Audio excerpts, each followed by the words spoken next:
Unsigned518. I'm sitting here with Mirk. What's up, man? What's up? We have so much to talk about. Like, I had to stop us and be like, we need to grab microphones because we were already talking. And I'm like, this is just so much good shit. So I don't even really have, a plan. I don't have interview questions per se or whatever. But let's just get talking. Let's get rolling. We were just talking about Cam. Camtron 5000. Yeah. So let's go back to there. We were talking about winning the Eddie, but you have a very special reason to be excited for his success, and that is because he and I have worked together for almost a decade, and for 5 years we were working in my studio producing all of this music together.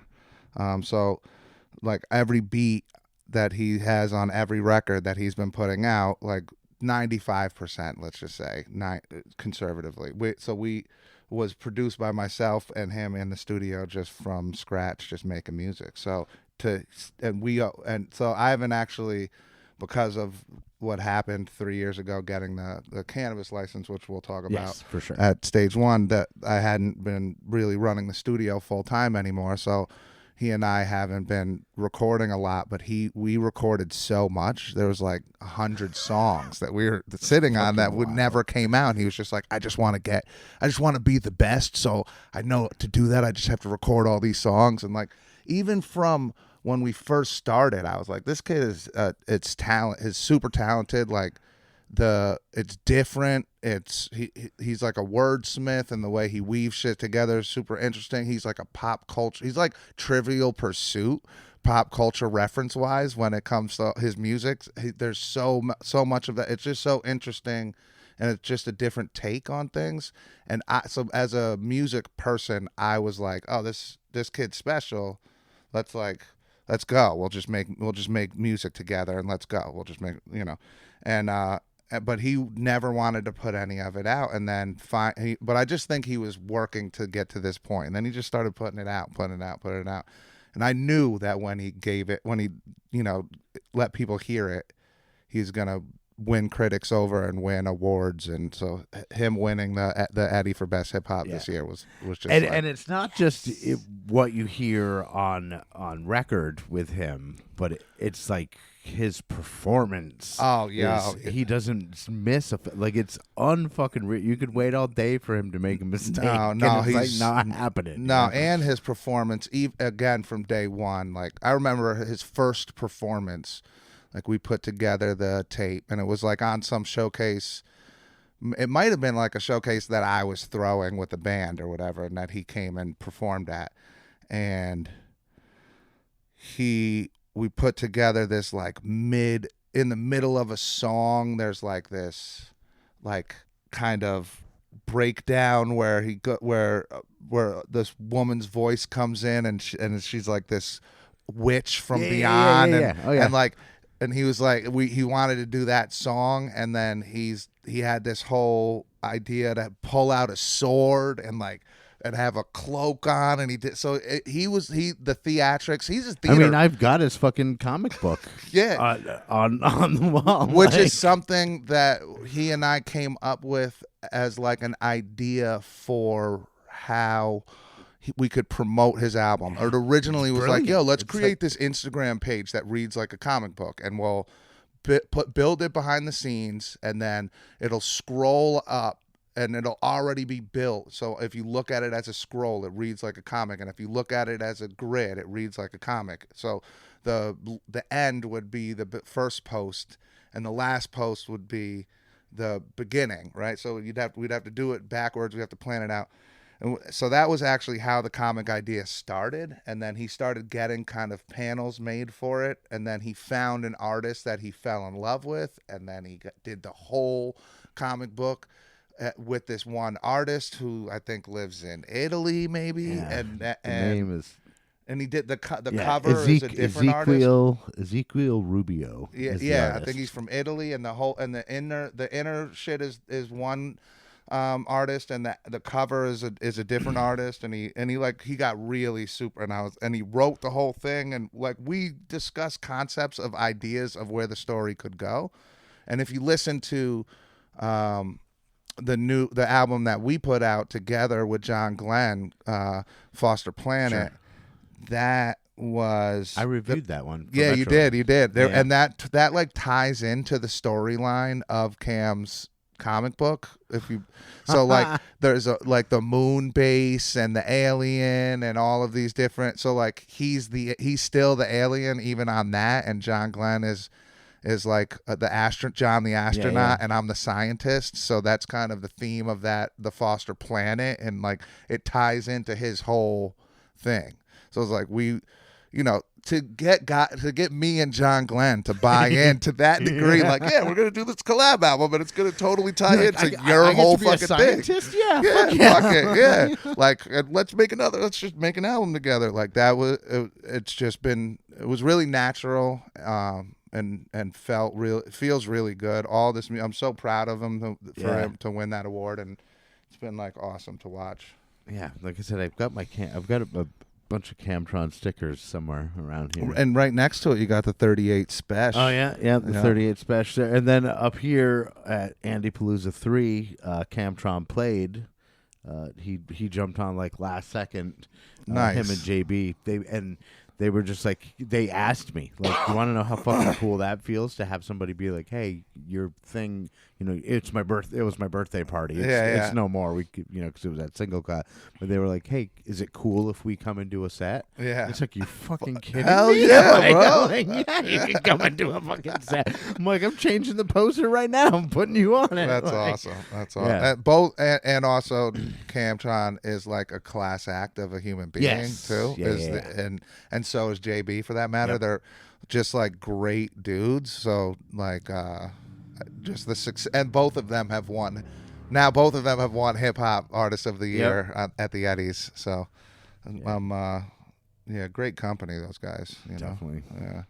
Two of my favorites for sure. Hell yeah. So, and I do want to talk about, and we will play something off the new album. Yeah. But I kind of want to talk about the weed thing a little bit. Sure. About like how Stage One came about, and like you were telling me a little bit. So it might be stuff that I've just heard half an hour ago when we were talking about it, but the listeners haven't heard it. Totally, so totally. Tell us how that came about.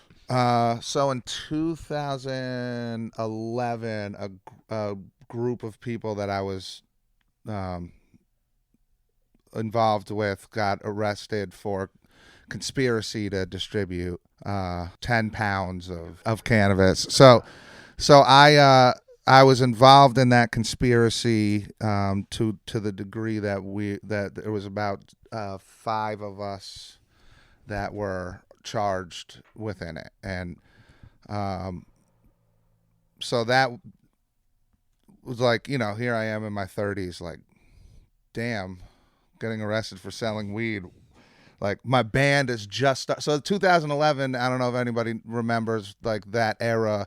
That was like pre grind, and the Grind album with the band with Mirk, and the New Familiars, the band that and post the Love album, which had come out in 2009, and we did like the Love Live album where we re-recorded it with Carl Blackwood. Actually, I don't know if you know Carl Blackwood. Yeah, he's been on the show. Yeah. So we re-recorded it with Carl Blackwood at when he had the studio down there on Broadway, and we put that version out. We were having a crazy run. It was like a crazy run. We were doing these huge shows at like Red Square or the Hollow, where we'd be bringing like 300 people out, and it was just a big party, and we were doing it consistently.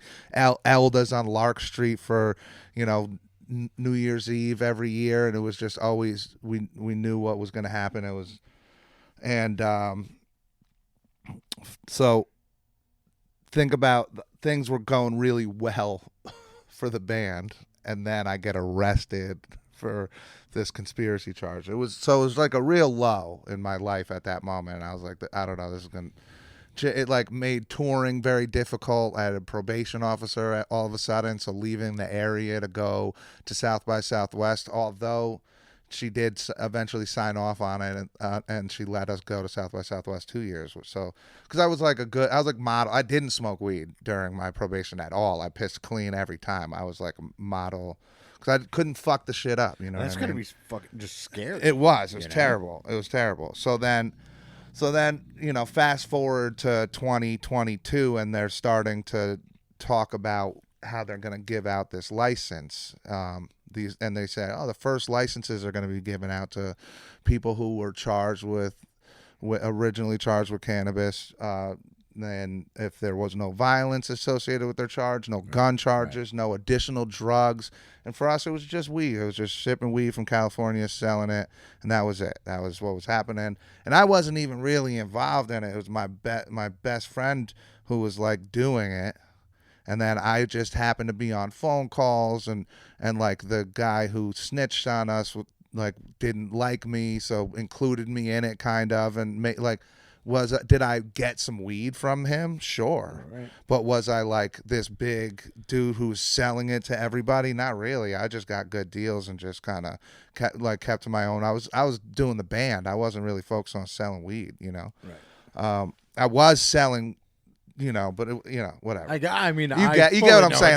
I wasn't moving pounds. You weren't a big dog. No, I wasn't moving pounds. I'll buy like a pound, and I was moving eighths and ounces. Yeah. Like it wasn't like worth anyone's time at that point. It's fucking stupid. So, but because this one person didn't want to see me win, he wanted to include me in it and whatever. So then, I was like, man, this seems like they're like you get points if you were charged and you didn't have any of those things. You got points if you were minority. You got points if you were married to someone who is positive points. So like the more points you get, the closer to a license you get in the first round. So then if you're a minority, if you're a woman, if you went to prison, if you lost job opportunities because of this charge that you had, the more negatively this cannabis charge affects your life, the better it was for you in this application process, and the more points you got. So, my current business partner, his wife and my wife, we all did the application together. So there's 4 partners. And they pull from all 4 people on the application. So the license is in my name, but because I live here and they didn't live here. My wife and I lived here. So, my one partner, Nate, he's black. He did a year from that charge. His wife, she lost her law license. She was disbarred in New York State. My wife is Dominican, so we have 50% minority owned, 50% women owned. With that makeup, I was like denied teaching positions a couple times. I have my master's in music, so I can teach at the university level, but because of the felony, it prevented me from getting not every teaching job, but some of the more high, more prestigious ones. And yeah, so all that ended up on our application, and also Nate's wife Galena, she went to jail as well she did like 60 days, I believe. So all of that got everybody points. And then we ended up getting our license in the first round. I guess we were told kind of behind the scenes that we had the most points in the state on any application. That's wild. So we ended up getting. And did they license do number anything 11. not included, I guess, in the business, but like with your record, do they expunge that shit? Yeah, it's supposed to be with the law. Part of the MRTA is supposed to be automatic expungement for everybody. Unfortunately, I didn't have a cannabis charge. None of us really had cannabis charges. We had conspiracy charges, which technically required an extra step. So I had to submit an application to the district attorney, just to basically tie it. Yeah, to tie it, and then they had to seal it. Okay. So yeah, it's not like a full expungement. It just becomes a sealed record. So it's the same difference, but yeah, crazy. Yeah, that's fucking crazy. But all of that's supposed to come with it. Yeah, so then like one of the lowest points for me in my life became like all of a sudden one of the highest points, and I was like, oh shit, you know. Just trust the process, I guess. You know what I mean? Yeah, and now, you know. Yeah. How long have you been open? It'll be 3 years in June. Wow. So we started delivery June 6th of 2023. That's my wedding anniversary. Yeah. Is June 6th. June 6th? It's also fucking D-Day. Yeah. Well, our store opened July 7th, like for business, so retail store, and my wedding anniversary is July 7th. So, nice. And you can't plan the day you actually get open. You're pushing. You're trying to get open the whole fucking time, and OCM comes and stamps you whatever day they pick. And so then they picked July 7th. It's not like I even picked that shit. So. Yeah. So now our wedding anniversary is the same day that the store opened, which is like. Yeah, ours, like, you know, we picked like a day that worked, and we were getting married in the park in Saratoga. Yeah. So June 6th, and like it was perfect weather. Do you know what kind of memorial is in the park in Saratoga? No. It's like a World War II memorial. And like I was like, oh my fucking God, like, and like I don't know, it was embarrassing. Yeah, be like, you know, be like. So there's like a World War II, like there's like people coming to like pay respects at the World War II memorial. There was more than one that came to pay respects to the memorial that was in very plain view of the happiest day of my life. Yeah, it was a little weird, but you know, in fucking my fashion, that's like fucking perfect. It's a great story though. Yeah, you know. Yeah, I guess. You could laugh about it now. Yeah, now I can. It was 11 years ago. So. Yeah. But, it was tough. So, you know, we want to talk about the album, but I think we'll start the conversation off with a song and then come back and tell everybody what the album is. Perfect. And so I guess what's the first song we want to hear from it? So I would love to listen to Get the Cash, which the video, I'm not sure when this is dropping, but the video's coming out, you know, in the same ish. This will be it'll be a couple weeks. Yeah, so the video comes out, it has come out then. Yeah, so it's middle of May now. So yeah, it'll be out for Get the Cash. It's going to be the first single from the album, and it's basically a walkthrough of a transaction from the perspective of a bud tender, and you're the customer walking in the store, and this is what you might hear. And so we shot a video for it and put that out, and it's a great kind of look into the life of selling weed in the rec market. Right. Yeah. Sweet. Well, we'll hear the song, and then we're going to come back and we'll hear all about the... And it's Jason LRX is the artist, featuring Ricky Bandana and Scotty Knox. And there's a million features on this album. So we'll talk all about that. Awesome. What was the name of the tune again? Get the Cash. Get the Cash. All right. Well, let's listen to Get the Cash from Mirk, and then we'll be right back. In the New York area, there were an abundance of people that also had quality product, but you just had to be able to tap into the right people. You understand what I'm saying? And I'm looking at the client's responsiveness to the product, and they're liking it, loving it, and enjoying it. I know we got a winner. I'ma play the front, I'ma play the back, I'ma take the orders, I'ma make the bags, I'ma get the cash. I'ma play the front, I'ma play the back, I'ma take the orders, I'ma make the bags, I'ma get the cash. Welcome to stage one. Before you step inside, I need some identification. No, it's your first time, sorry, hi, my name is Jason. Started bud tending, now we run the operation. Looking for some weed and we should have a conversation. Do you want some flower edibles or you be vaping? Need a good sativa, maybe something more sedating. CBD or CBG, I got my weeducation. Can't believe it's actually my legal occupation. Bad Five Freddy gave us a documentation. The grass is greener when there's representation. Crystal people Stokes help write the legislation for New Yorkers to get their medication. Now I'ma play the front, I'ma play the back, I'ma take the orders, I'ma make the bags, I'ma get the cash. I'ma play the front, I'ma play the back, I'ma take the orders, I'ma make the bags, I'ma get the cash. Let me clear up the confusion. Differences between the spray packs and an infusion. One to let you know about it, one is an illusion. As long as you be honest, I ain't knocking what you doing, cause my rising got no solid carving in it, I am the solution. Sorry that one's out, but I'ma find a substitution.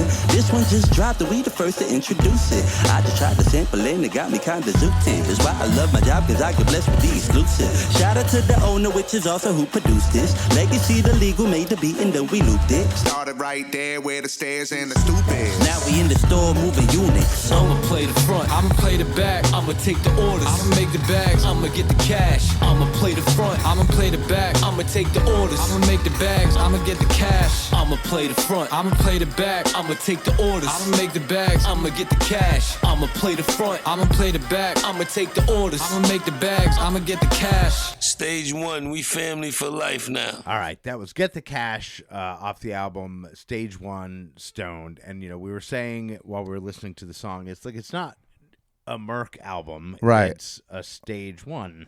It's a stage, yeah. So Stage 1 is like whatever falls under the umbrella of this kind of weed rap, like brought to you by the Stage 1 brand, which is the podcast that we have, the store, obviously the dispensary, right, which is the beginning of it. The actual beginning of Stage 1 is, many people don't know this, or maybe they do if they look into the lore at all. Stage 1 is an actual place in Albany, at the corner of Lark Street and J Street. There's currently is a corner store there, but there was a corner store there when we were growing up in the 90s. That's the neighborhood I grew up in. And there's like a stoop there and a payphone. And so had everything you needed in the 90s, the corner store, the payphone. We all had beepers. So and back then nobody had cell phones, and everybody had landlines in their cribs, and maybe you weren't home. So like a surefire way to let people know where you were, what you were doing, was to use the pager system. So we had codes for different places. 420 911. 429, right, exactly. So 11111 was meet at Stage 1, which was the corner of Lark and J. 11111 420 was like, make sure you bring 5 to throw on a 20 bag. 911 was there's beef, you know what I mean? But 11111 was always meet at Stage 1. So that's the kind of where the name Stage 1 even came from. And Nate and I grew up together, and hanging out on that corner with our core group of friends. I love that. I love how like all that shit like comes together. And then it was like Stage 1 dispensary spells out stoned, when ST right, and stage and one ONE and one and D and the D in dispensary spells stoned. So in the logo, it spells out stoned. We were like, yeah, that's fucking awesome. Let's create something. I thought I had a Stage 1 logo somewhere behind this. Let's there's like a, so now if you look at the logo actually, there's like a knockout for all the solid letters in the logo spell stoned for dispensary, for the podcast. There's a D in podcast. For the album Stoned, there's a D in Stoned. So sick. Yeah. So let's talk about the album then, because there's a ton of, and I'm actually, by the time this comes out, the new issue of Metroland will be out, and I'm reviewing the album for Metroland, and no spoilers because I actually haven't heard the whole thing yet. All right, I still have. Yeah. I do it in chunks. Yeah. But so no spoilers. Although whatever, fucking who cares? But so let's tell me about like who's on the album, like what's going on, because there's a lot going on. Yeah. So we tied it in with the podcast, or as much as I could. So a lot of the artists who have appeared on the podcast, there's a bunch of like clips from the podcast that tie songs together. We just had that, and it kind of tells a story. It creates this storyline and talks, and each one ties into the song. It's the song that is, I don't know, it's really, the way it worked out was kind of like kismet. It wasn't even planned to be that way, but I was looking for, at the end, when all the songs like we had them all, and I was like, man, what a collection of songs. Like, but how do I make this like a thing every other album I've ever done, it's like I'm like planning on an album scale. Right. This one I kind of was planning on an album scale, but I also was like just letting it happen. You know, it was just like we'd do the podcast, we'd build a relationship with the artist and say, hey, would you like to collab on a song, and what's that going to take, and how do we make that happen, and then kind of figure it out, and it worked like over and over and over again, and I was like, fuck it, the album's done now. It's done now. We're gonna put it out for our 3-year anniversary. We're doing a album release party, a concert that it's gonna feature some of the people on the album. So we have Benny the Butcher is gonna headline it. And 38 Special is hosting, and he's gonna do a couple songs. So that's a song right there that's on the album. Benny the Butcher and 38 Special and myself. That's like, first of all, like a dream come true to even be on a record with those dudes. But also, like the feedback is like, man, you fucking murdered it. Like they murdered it. It's like one of my favorite songs that I've ever been a part of. I'm so fucking. And then we have Dave East and Styles P on another record that I'm on with Ricky Bandana, which is like to be, you know, even in the conversation with Styles P is like insane. And there's like a little, so we did the Styles P interview at last year's party live on stage. We had Styles P come and we did like the Stage One podcast interview with Styles P.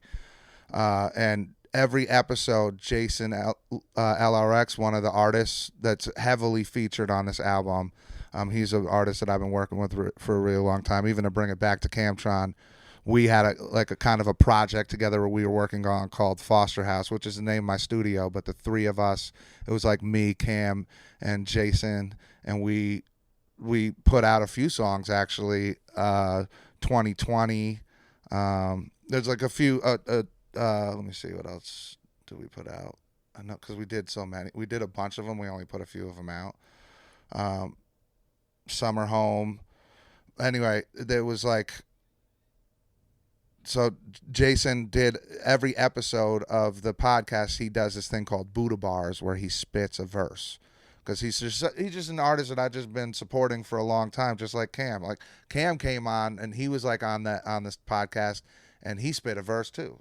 Like, and I don't usually spit because I just like to showcase Jay because he's like a generational talent in my opinion.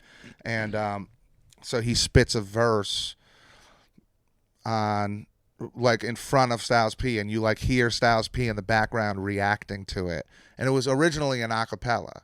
And how this kid's so good that when I was like, all right, I'm going to put it on the album, but I'm not going to leave it an acapella. I'm going to put a beat behind it. But I'm going to see if I can make it work. If I can't make it work, fuck it, I'll do it acapella, but I want to put a beat behind it. And he's so on point, like spit like a metronome. It was just a little bit of shifting, but he spit an acapella. I didn't have to adjust his tempo or anything. He was so on point the whole way through. Wow, it fits the beat. It's crazy. But I love that I have Styles P like reacting to Jay's, and at the end he's like fucking bars. Like it's just an awesome moment that we get to relive over and over and over again because we recorded it live.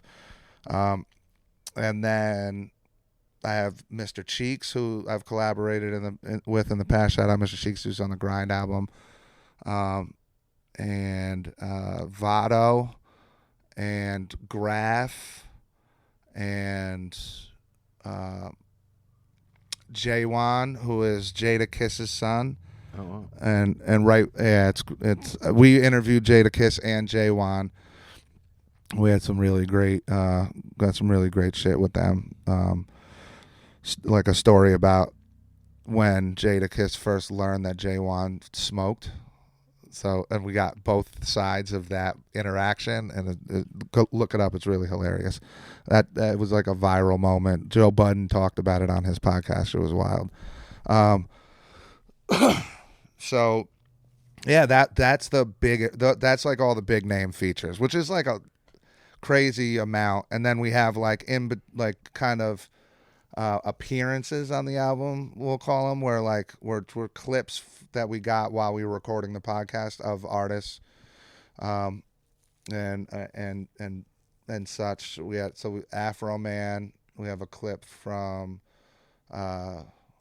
Jim Jones, Ghostface, Fab Five Freddy, Branson. Who, if you don't know who Branson is, he's like a legendary weed dealer from Harlem that all the rappers used to buy their weed from, and they all rap about him. So like Biggie and Jadakiss and Redman and all Wu-Tang, they all I was not familiar with that, but it made me think, like, I wonder if that, I mean, it's probably very obviously what the Half-Baked Samson is based off of. Like, exactly. As soon as you said that, exactly. I was like, so when we interviewed Branson, we actually asked him about that, and it was and he didn't think so for a long time, but now he's starting to think so because of the amount of people who have said it to him. Samson, exactly. Yeah. Hilarious. That's fucking funny. So we should probably play maybe another song. Yeah, let's play Buffalo Bluebills, the one with Benny and Special that I hyped up so much because it's like a banger, and I know people want to hear that one. All right, cool. Well, let's check out Buffalo Bluebills. Ooh, I was like, I didn't even fucking stutter over that. Yeah. And then we'll say that 5 times fast. Right. And then we'll be right back to wrap it up with Mirk. Since we talking cannabis, sometimes people leave me out of the culture. I done got bud directly from burner. I done exchanged gas with Snoop. Let me be frank.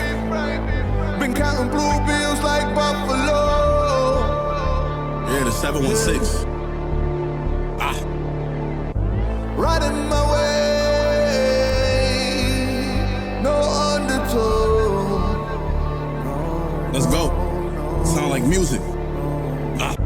Live in the Matrix, flipping red and blue pills for the love of dough. I got a thing for this money shit. I got a thing for it. What does that make me? A slave to the money, oh. That's what that make me? Big Butch, let's go. All red Porsche for the summer, same fork for the butter. Whip it in that pot until it start to switch colors. With no thanks, I carried you jits like a big brother. And before the next Friday, I dip like I'm Chris Tucker. Black cloud over the bitty, huh? Down me when you ain't getting money. And our Benjis, $30 look skinny. Chain so frosty, I'll put it on me, I look chilly. Told the plug I need 5 minutes, it took 20. I'm a trap star, I don't know how y'all make y'all paper. Hate a annoying bitch, type of hoes that chase all paper. She get a BBL, she probably get a rapper or a trapper. Get a nose job, that bitch gon' find a baseball player. And my team like the Yankees, so thank me, respect me, then hate me. Then blame it on the ghettos that raised me. Put my name in a record, better be direct shots. Cause the president giving pardons, but BSF not, it's Butch.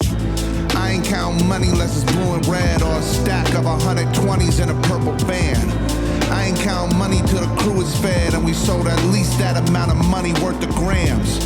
I ain't counting money unless it's Buddha bread and the whole community smoking stage 1 brands. I ain't counting money cause they running through the money counter for me. Ain't no time to use my fucking hands. The way I grind frustrated guys, but it isn't right to dim my light, to let a hater shine. I told my little man, take your time, make sure that nickel plated 9 stay on your side like Nationwide. Niggas spit overrated rhymes to get lit, but you can't get rich with a broke state of mind. When fiends was sick, I gave them lines, or let them give me 8 for a dime like good behavior time. This pain ain't able to bear a shot from this thing or disable a bear. I bought some boots last year I ain't able to wear. The ones with your blood, my most favorable pair. In my trunk it's a pump, cable and spares. Some tools that I use for my fatal affairs. Y'all broke, y'all gonna need major repairs. You never sat down at a round table with squares. Trust. I ain't counting money unless it's blue and red or a stack of 120s in a purple band. I ain't counting money till the crew is fed and we sold at least that amount of money worth of grams. I ain't counting money unless it's Buddha bread and the whole community smoking stage 1 brands. I ain't counting money cause they running through the money counter for me. Ain't no time to use my fucking hands. Blue hundreds and red 50s like we on the field. Feel like I'm in the mafia the way I'm counting bills. Got trust up in the building cause we found the will. The way we piling this money make a mountain out of hill. Chopped it up with the butcher, got them numbers jumping. Stage 1 the new pusher and we up to something. Creating culture, got the mothers running. Trying to keep up with the cook up. We who they look up to cause we run the summer. We've been on a run up for a minute now. Shit's a marathon, ain't no in and out. We moving gas, no time for beef when you winning now. Target on your back, make it hard to sleep when you been around. We been at the table waiting for the other heads to show themselves. Having dope conversations while we smoking L's. Ask the top sellers who control the sales. Frankly, we been in the top position, so we know it well. That was Buffalo Blue Bills off the album Stage 1 Stoned, and it's out when 6/20.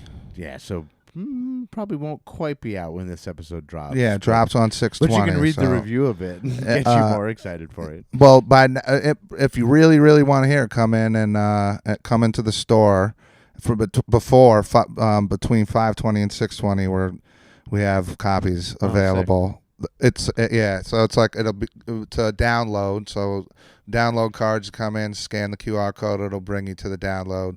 And the download's exactly like you have it, which is one long track, kind of like like the mixtape vibe. I love it. Which when we put it out on 6/20, it comes out on stream, and all the IDs will be there. But that one version that you'll be able to download before it comes out on stream, and there you can also pre-save for streams. Nice. So and I'm such an album dude. Like sometimes I really love the fucking power move of it's an album, but it's one track, so no skipping, bitch. Exactly. Hell yeah. Like start listening to the whole shit because I put a lot of work into that, making that all those transitions are like very purposeful and thought out, and I like hemmed and hawed over them, and I really put a lot of like the thought into the order of the album and like all the pieces that needed to come, like all the little clips from the podcast that go in there. That was like a shit ton of work to make that. And like as an audio editor myself, like I'm like, I fucking understand that. Yeah, like, it's a shit ton of work to make it one cohesive project. Yeah, that's wild.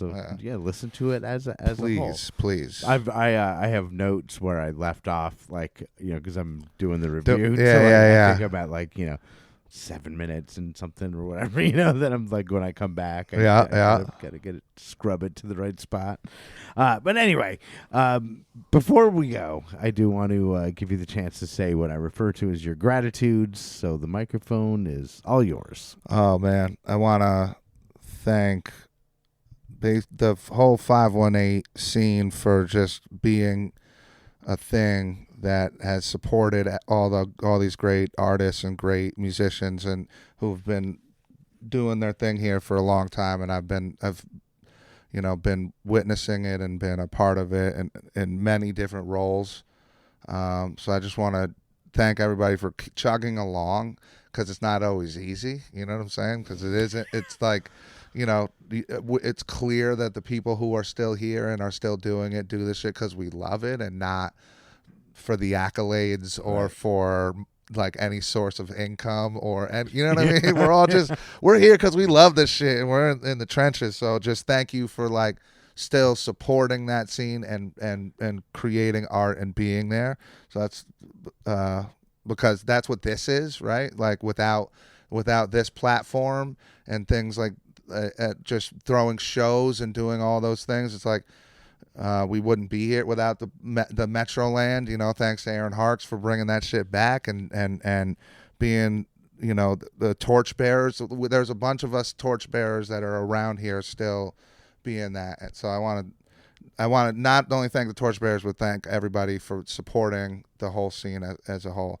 I want to thank my wife and my kids, obviously, and my family for always supporting everything, all these decisions and things that haven't always led to the best circumstances, but have transitioned into great things, and I always had a supportive family through all of that. So I want to thank them. I want to thank the whole Stage 1 family, old and new, the original OG Stage 1 dudes that are all spread across the country doing their thing.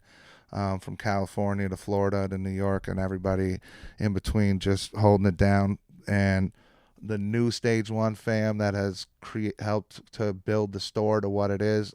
I don't know if everybody knows this about Stage One, but we have such a high retention of our staff. Everybody who's working for us now has worked for us from basically the beginning.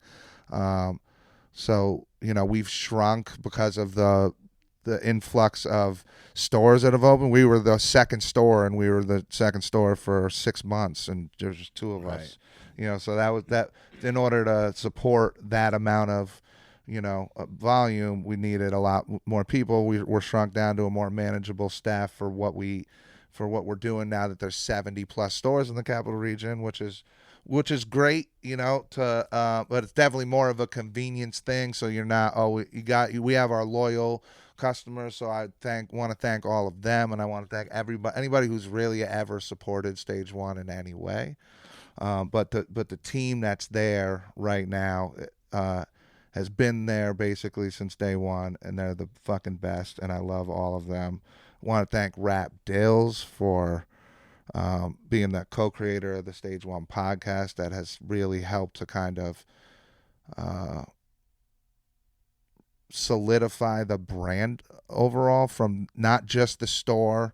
Now the podcast has millions upon millions of impressions, with a lot of shit on Instagram Reels and TikTok, like cannabis shit, not even just rapper shit, but a lot of the rapper shit that's gone viral is really, he's the mastermind behind all of it, all of the clipping up and the videos. So I got to thank that dude, because he's really we've created this brand together that's blowing up with the Rap Deal Stage One pod kind of family marriage. It's been awesome. And then anybody who participated and believed in the vision for this album, which I think is gonna take everything to the next level of the trifecta of creating the culture in New York State recreational cannabis. So there's the store, which is like the in-person vibe, and then the podcast, which is telling the story through interview and through through spoken word, and then this album that's going to tell the story through music. Nice. So just thank anybody who believed in that and participated in that project. So, and I'd say thanks to you for inviting me on this amazing. You're, like I said, you're like a torchbearer with what you do. Your name's brought up often as someone who's helping to keep this scene alive, which is a testament, and so thank you for that. Yeah. Thank you for noticing. Yeah. All right, so he is Mirk. I am Andy Scullin. This is Unsigned518, and I'll see you on the road. Unsigned518 is produced and hosted by me, Andy Scullin. New episodes are available every week wherever you stream podcasts. If you would like to help support the show, please like and subscribe wherever you are listening, or you could buy me a coffee at buymeacoffee.com/unsigned518. If you would like to advertise on the show, send me an email at unsigned518@gmail.com. And to be a guest on the show, reach out to me through Instagram at unsigned518. Take care of one another, and I'll see you next week.